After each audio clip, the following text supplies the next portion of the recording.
வணக்கம் நண்பா. இந்த வீடியோ வந்து லாஸ்ட் வீடியோவோட கண்டினியூஷன் தான். சேம் வீடியோ தான், ஒரே கார்டு தான், மூணாக பிரித்து ஓட்டுறோம்.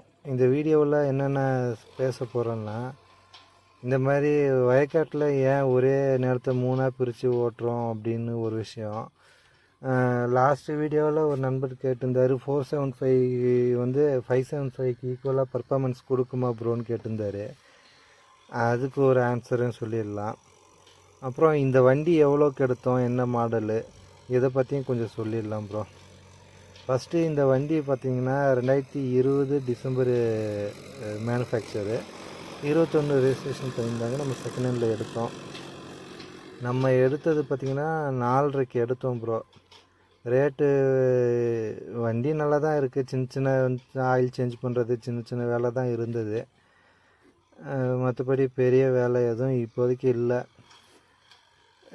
2000 ஹவர்ஸ் ஓடி இருந்ததுங்க வண்டி எடுக்கும்போது. நம்ம 2000 மணி நேரம் ஓடி இருந்தது. டயர்லாம் அதில் வந்து டயரே தான், வேறு எதுவும் நம்ம மாற்றலை, அப்படியே தான் இருந்தது. ரொட்டவேட்டர் போட்டு ஓட்டியிருப்பாங்க போல் இருக்குது. டயர்லாம் அதிகம் தேய்மானம் இல்லாமல் தான் இருந்துச்சு. கலப்பை பார்த்தீங்கன்னா 60 டைப்பு, 32,000க்கு செகண்ட் ஹேண்டில் தான் எடுத்தோம் ப்ரோ. நல்லா தான் இருக்குது. அந்த 60 டைப் தான் கொஞ்சம் நல்லா ஃபேமஸுங்கிறாங்க. நல்லா இந்த கலப்பெல்லாம் அந்த ஆங்கிள் அப்படி திரும்பும், அந்த கொழுவெல்லாம் திரும்பும். அதனால் அங்கே போட்டிங்கன்னா அது திரும்பாமல் இருக்கிறதுக்கு கீழே அந்த பட்டை லென்த்து வச்சு நல்லா கொடுத்துருக்காங்க. அதனால் நல்லா இருக்குது. டிராக்டரோட டீட்டெயில்ஸ் இவ்வளோ தான் ப்ரோ. அடுத்து பார்த்திங்கன்னா நம்ம ஒரே காட்டை மூணாக பிரித்து ஓட்டுறோம். அது ஏன்னு சொல்கிறோன்னா, இப்போ மக்காச்சோளம் மாட்டுக்காக விதைக்கிறோம். எல்லாம் ஒரே டைமில் விதைச்சி ஒரே டைமில் வந்துடுச்சுன்னா, நம்ம அறுத்து போடும்போது பார்த்திங்கன்னா ஒரு பக்கம்லாம் நல்லாயிருக்கும். ஸ்டார்டிங்கில் அறுக்க முடிய பார்த்திங்கன்னா கொஞ்சம் அப்படியே காஞ்சி போய் தண்ணியும் கட்ட முடியாதுங்க. அறுக்கும்போது தண்ணி கட்டினா வேரோட பிடுங்கிட்டு வரும். அதனால் தண்ணி கட்ட முடியாது. அப்புறம் ஒரு பக்கமாக இருந்து அறுத்துன்னு வர முடியும் போது பார்த்திங்கன்னா கொஞ்சம் காஞ்சி போய் வரும். அது கொஞ்சம் சிரமமாக இருக்கும். அதனால் ஒரு 2ஆவோ 3ஆவோ பிரித்து ஃபஸ்ட்டு ஒரு பாகத்தை வந்து விதைச்சி விட்டு ஒரு 20 நாள் கழித்து பார்த்திங்கன்னா இன்னொரு பாகத்தை விதைச்சி விடலாம். இல்லை எப்படி 3ஆக பிரித்தாலும் சரி, எப்படி ஒவ்வொருத்தருக்கு வசதிக்கு தகுந்த மாதிரி பெரிய கடை இருந்தால் 3ஆக கூட பிரிக்கலாம்.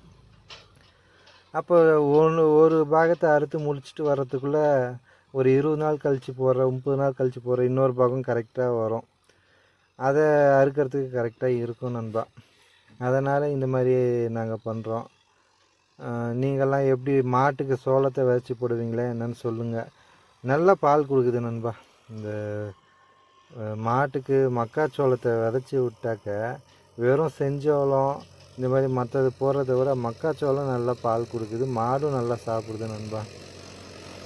இதில் இன்னொரு விஷயம் என்னென்னா, இந்த மாதிரி இப்போ தான் ஃபஸ்ட் டைம் நாங்கள் என்ன ட்ரை பண்ணுறோன்னா, மக்காச்சோளம் விதைக்கிறதுக்கு கூடவே இந்த காராமணின்னு சொல்லுவாங்க, அப்புறமா இன்னும் உளுவல் கொள்ளு இருக்குல்ல நண்பா, எல்லாத்தையும் மிக்ஸ் பண்ணி விதைச்சி விட்டோம். இந்த டைமு பார்க்கலாம் எப்படி வருதுன்னு. மிக்ஸ் பண்ணி மாட்டுக்கு போட்டால் நல்லா பால் தருதுன்னு சொல்கிறாங்க. இந்த டைம் தான் ஃபஸ்ட்டு அப்படி விதைக்கிறோம். எப்படி வருதுன்னு பார்க்கலாம். எப்படியும் அதுக்கெல்லாம் வீடியோ போடுவேன். நல்லா இருக்கா, மாடு எப்படி பால் தருதுங்கிறதையும் சேர்த்து சொல்லுவேன்.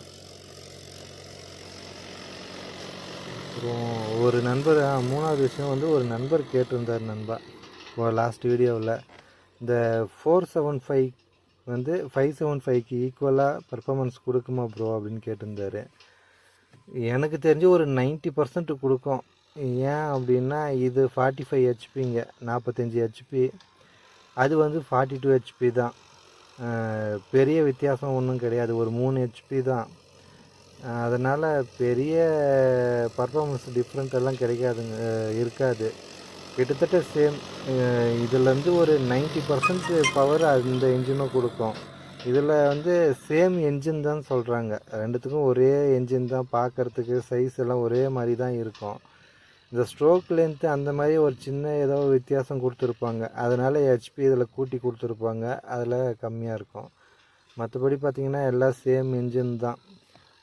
அதனால் அந்த 3 ஹெச்பிக்காகலாம் பெரிய ட்ராப்பேஜ் இருக்காது. இது ஏதோ ஒரு மேட்டில் ஏற்றுறோன்னா இது ஒரு 700 மீட்டரில் ஆர்பிஎம் ட்ராப் ஆகி அடங்குற மாதிரி போய் நிற்குது அப்படின்னா அது ஒரு 600 மீட்டர்லேயே போய் நிற்கும் நண்பா.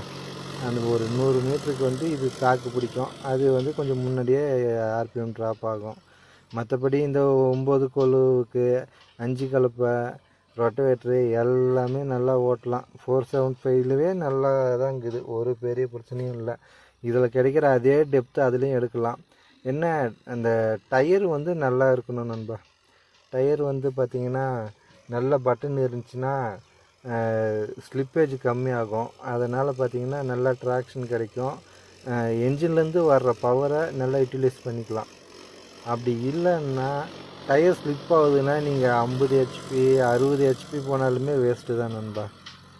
அதுக்கு தான் 4 வீல் வந்து பெட்டராக மூவிங் ஆகுது, நல்ல பர்ஃபார்மன்ஸ் கொடுக்குது 4 வீல். என்னென்னா ஸ்லிப்பேஜ் கம்மி பண்ணிடுறாங்க, என்ஜின் பவரை வந்து வேஸ்ட் பண்ணுறதில்ல, யூஸ் பண்ணிக்கிறாங்க, மைலேஜும் வந்து அதில் எடுத்துக்கிறாங்க. நம்ம 2 வீல் டிரைவை விட 4 வீல் டிரைவில் மைலேஜ் கிடைக்கும். ஏன்னா வீல் ஸ்லிப்பேஜே இருக்காதுங்க. இப்போ இந்த வீடியோ பாருங்கள், எப்படி ஸ்லிப் ஆகுது பாருங்கள் வீலு டர்னிங்கில். ஸ்ட்ரைட்டாக போகும்போது ஓரளவுக்கு ஓகே, டர்னிங்கில் பாருங்கள் ஃபுல்லாக வீல் சுத்தம். இந்தளவுக்கு பட்டன் இருக்கும்போதே என்னென்னா 2 லிவரும் ஃபுல்லாக இறக்கி விட்டுட்டேன் நண்பா. இது ஈரம் கொஞ்சம் கம்மியாக இருக்குது, அதனால் பார்த்திங்கன்னா டெப்த்து கிடைக்கல. இன்னும் ஈரம் நல்லா இருந்துச்சுன்னா 2 லிவரும் ஃபுல்லாக இறக்கி விட்டால் வண்டியே திணறும், அந்தளவுக்கு ஃபுல்லாக இறங்கும். ஹைட்ராலிக்கெல்லாம் மகேந்திராவில் குறைய சொல்ல முடியாது. எல்லா வண்டிலையுமே நல்லா இருக்கும் நண்பா. நம்ம டயர் டிராக்டரை பொறுத்த வரைக்கும் ட்ராக்ஷன் நல்லா கிடைக்கணும். டயர் வந்து மெயின்டைன் பண்ணிக்கணும், நல்ல டயராக போடணும்.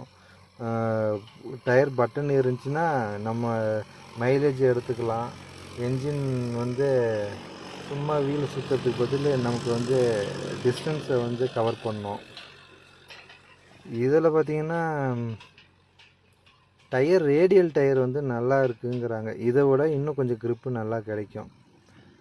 அது ரேடியல் டயரு வந்து நாம் இன்னும் யூஸ் பண்ணதில்லை. ஆனால் நெக்ஸ்ட் டைம் கொஞ்சம் காசு அதிகமானாலே அதை எடுத்து போட்டு பார்க்கலான்னு ஒரு ஐடியா இருக்குது.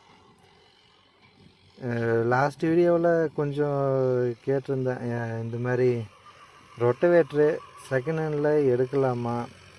ஏன்னா வண்டியை எடுத்துட்டோம், வண்டி என்ஜின் மட்டும்தான் நம்ம செக் பண்ணுறோம், மற்றபடி பெரிய இது இல்லை, நல்லா அமைஞ்சிடுச்சு.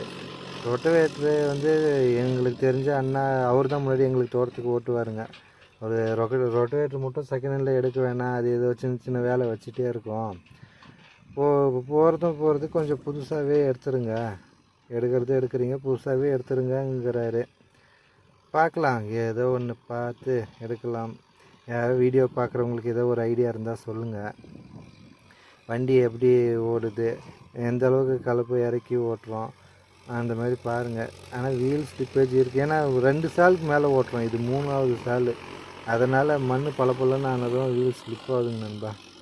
மற்றபடி ஈரம் பதமாக இருந்துச்சுன்னா நல்ல டெப்த்து கொடுக்கும்.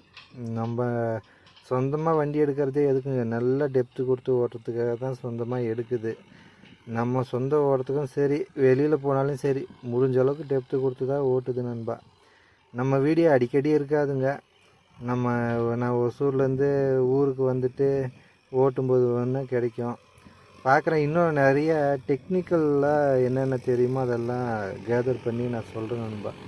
டெக்னிக்கலாகவும் பேசலாம், ஏன்னா உங்கள் டைம் வந்து வேஸ்ட்டு பண்ணக்கூடாது. வந்தால் ஏதோ 2 விஷயம் தெரிஞ்சுக்கணுங்கிற மாதிரி இருக்கணும். நன்றி நண்பா.